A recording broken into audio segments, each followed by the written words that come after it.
আপনি আমি আল্লাহ রাব্বুল আলামিনকে প্রকৃতপক্ষে চিনে ফেলবো রে ভাই, তখন গভীর রজনী যখন হয়ে যাবে গো, তখন আপনার আমার চোখের মধ্যে ঘুম আসবে না।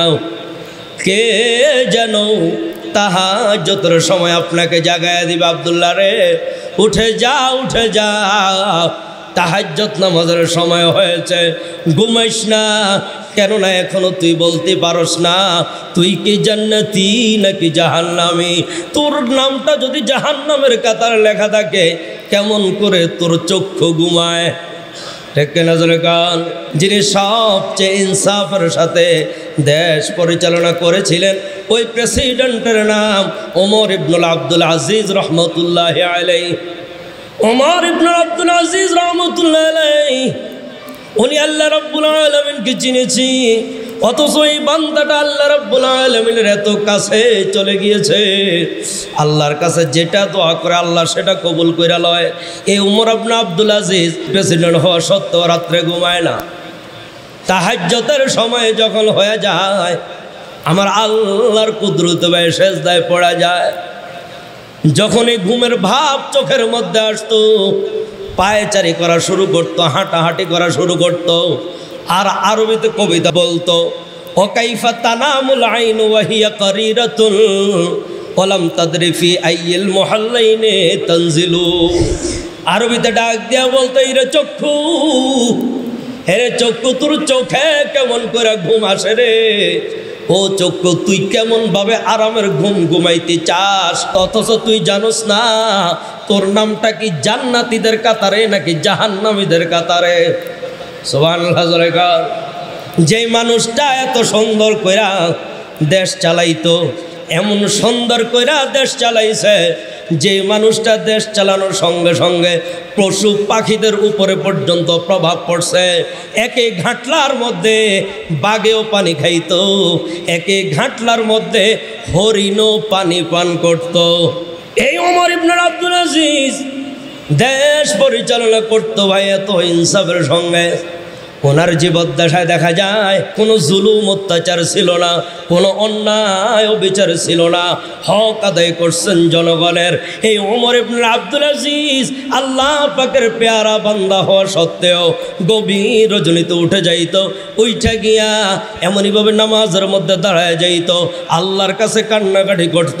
অথচ এই মানুষটা দুনিয়ার কারো কাছে হাত পাতত না, কারো কাছে নত হইত না, একমাত্র একজনের কাছে নত হইত। উচ্চ স্বরে বলেন, তিনি কে? আটো জোরে কান, তিনি কে? গভীর রজনীতে উঠে যায়, উঠলে যখন সামান্য একটু তন্দ্রার ভাব আসতো, লাভ দিয়ে দাঁড়ায় যেত নামাজের মুসল্লা থেকে, ঘরের ভিতরে হাঁটাহাঁটি করত, আর চোখে লক্ষ্য করে বলতো, চোখ রে, ও কাইফা তানামুল আইন ওয়া হিয়া কারিরাতুন, তোমার চক্ষুটা কেমন ভাবে আরামের সঙ্গে ঘুমাইবার চায়। ওয়ালাম তাদরি ফি আইয়িল মুহাল্লাইনি তানজিলু, অথচ তুমি জানো না তোমার নামটা কি জান্নাতের কাতারে নাকি জাহান্নামের কাতারে। সুবহানাল্লাহ। এদেরকে বলা হয় আখিরাতের ভয়ওয়ালা পিসাব, আখিরাতের ভয়ওয়ালা পিসাব।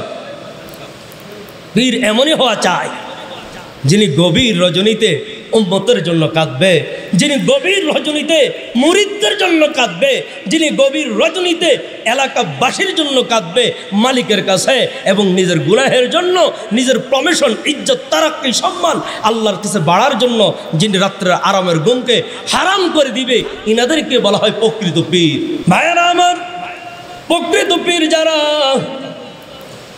তারা এমনটা কখনো নিজেকে মনে করতেন না, হাই রে আমি তো সফল হয়ে গেছি, হাই রে আমি তো একজন পীর সাহেব, আমি পীর সাহেব হওয়ার কারণে আল্লাহ মনে হয় আমার গুনাহ খাতা ক্ষমা করে দিছে, আমার আর টেনশন নাই, আমি বিনা হিসাবে জান্নাতি। এমনটা কোনো হক্কানি পীর ধারণা করতে পারে না, এমনটা ধারণা করে একমাত্র ভণ্ড মূর্খ পীরেরা।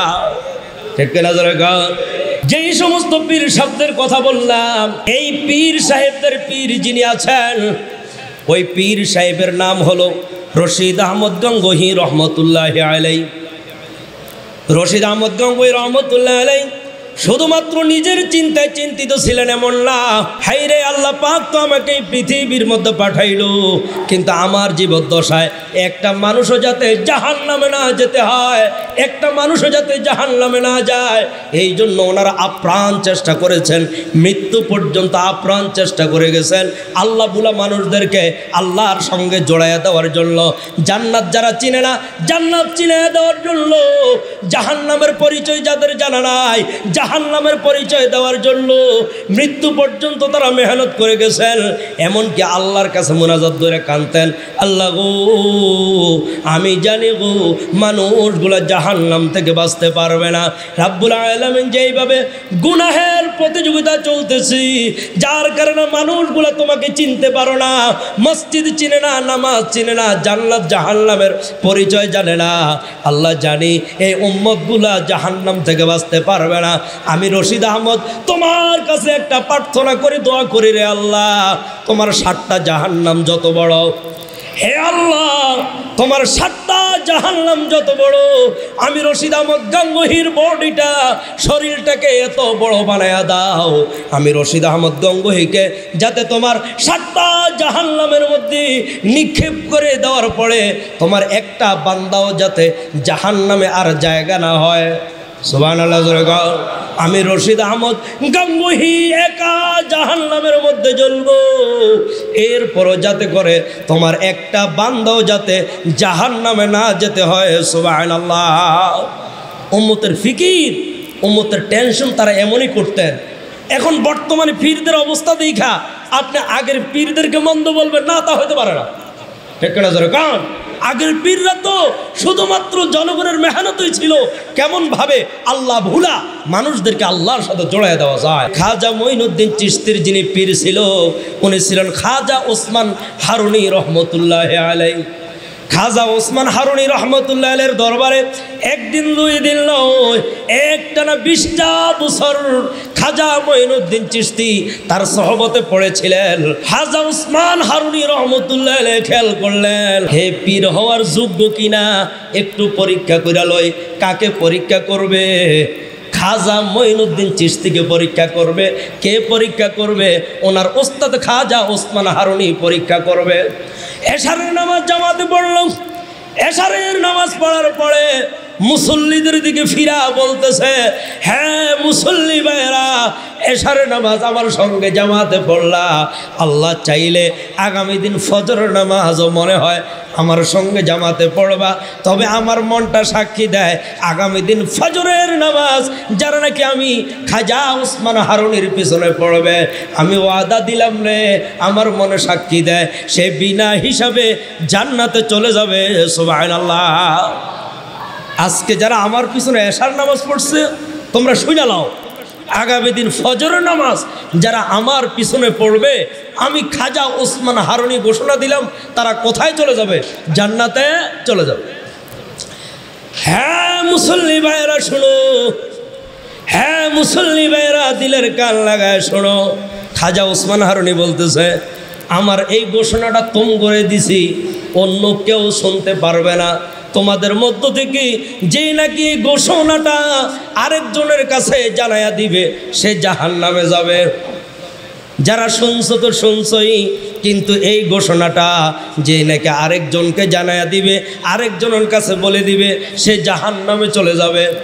ভাইরা আমার সবার যার যার বাসায় চলে গেল, খেয়াল করলো খবরদার কাউকে ঘোষণা দেওয়া যাবে না, কেননা আমাদের ওস্তাদ বলেছে আগামী দিন হুজুরের পিছনে ফজর পড়লে জান্নাতে চলে যাব।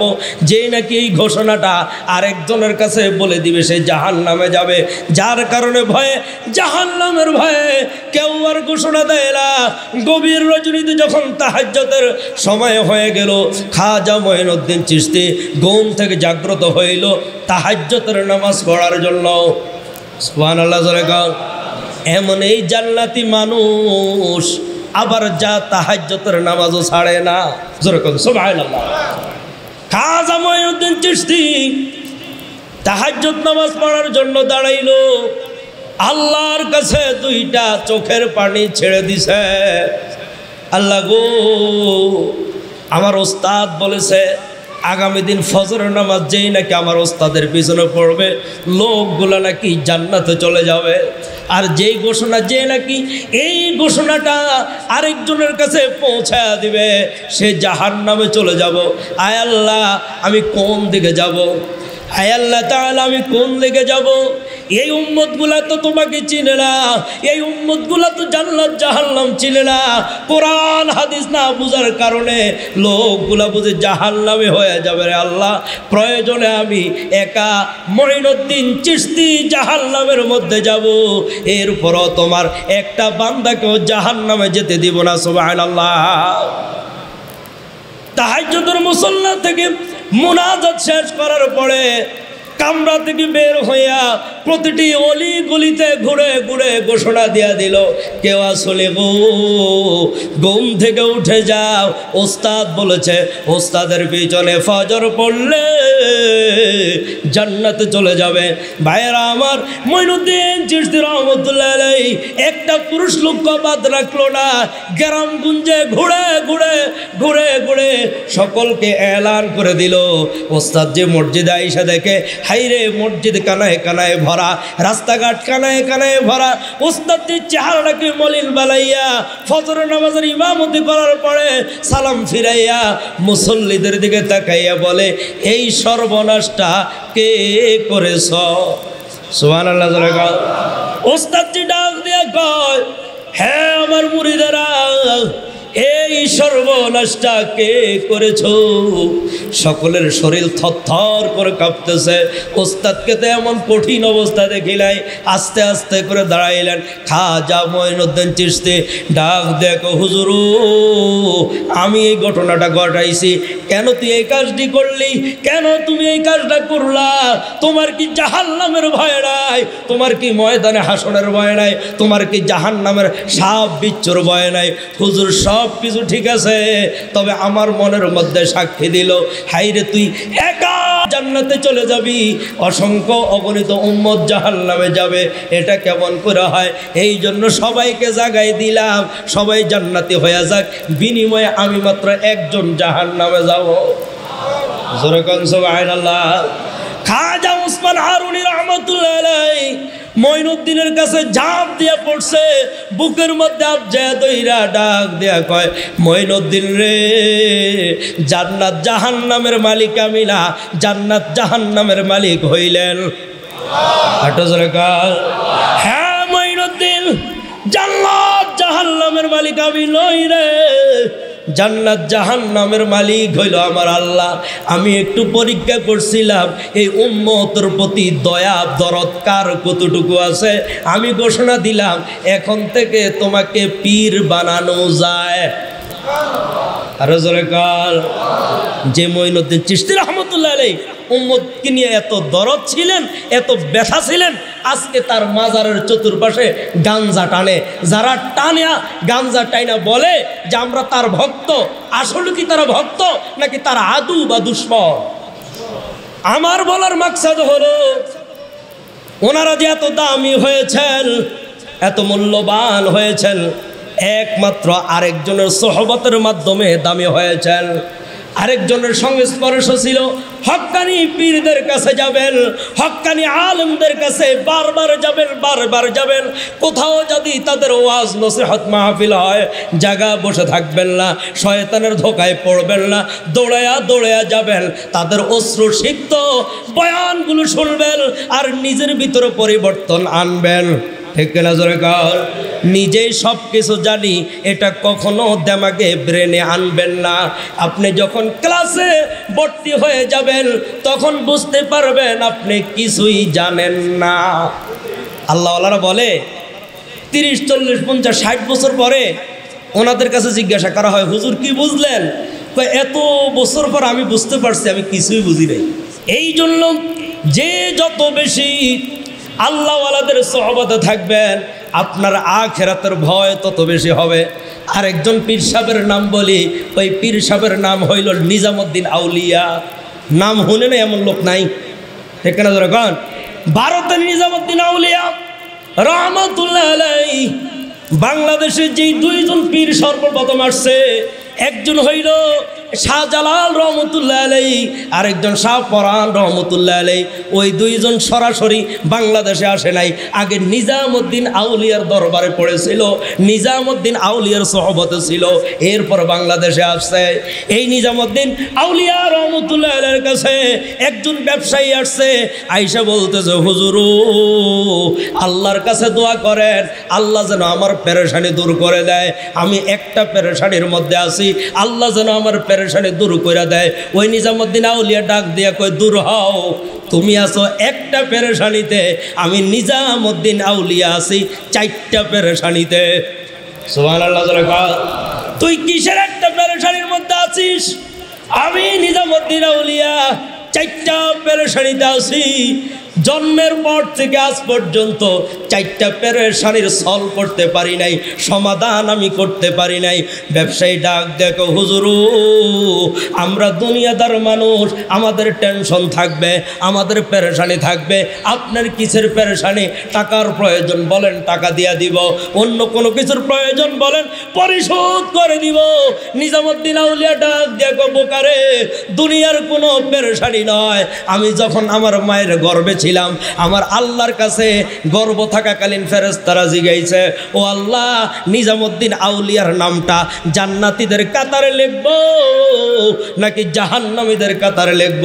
আমি নিজামউদ্দিন জানি না আমার নামটা কি জান্নাতীদের কাতারে লিখছে নাকি জাহান্নামীদের কাতারে লিখছে।